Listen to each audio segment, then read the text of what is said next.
সর্বনিকৃষ্ট যে মুসলমান, যার নিচে কোনো মুসলমান হবে না, কিয়ামতের ময়দানে আল্লাহ পাক জাল্লা জালালুহু ওয়া মানওয়ালুহু যখন সব মুসলমানদেরকে জান্নাতে পাঠাবেন, কিছু গুনাহগার মুসলমান কিছুদিনের জন্য জাহান্নামে নিক্ষিপ্ত হবে, কিন্তু সেটা লা তাযীবান তাহযীবান লা তাযীবান। तमाम उलमाए दीन ए ব্যাপারে চূড়ান্তভাবে একমত যে কোনো মুসলমানকে জাহান্নামে আযাবের জন্য নিক্ষিপ্ত করা হবে না,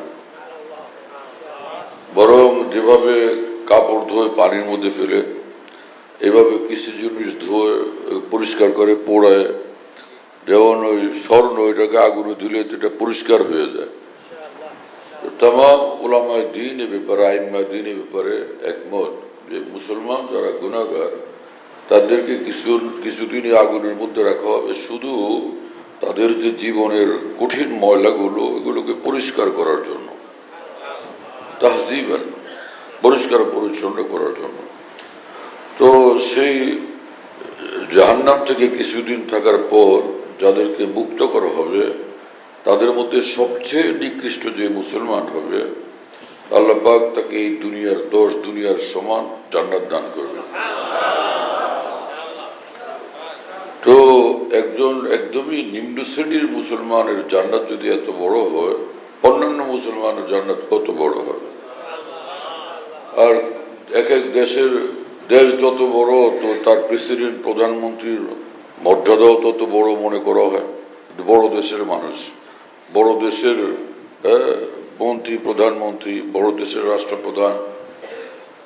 এখন এই আমেরিকা 5000 একত্রিত হলেও এক জান্নাতের সমান হবে জান্নাতের সমান।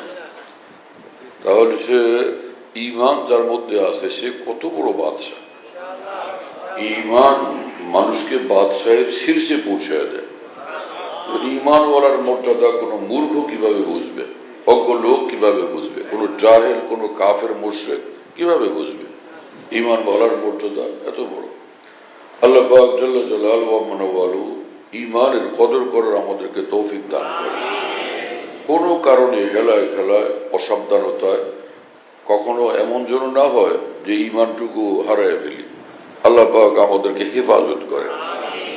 সবচেয়ে বড় দৌলত হলো ঈমান, আর ঈমানের মানে হলো মহান আল্লাহর সঙ্গে নিবিড়তম সম্পর্ক।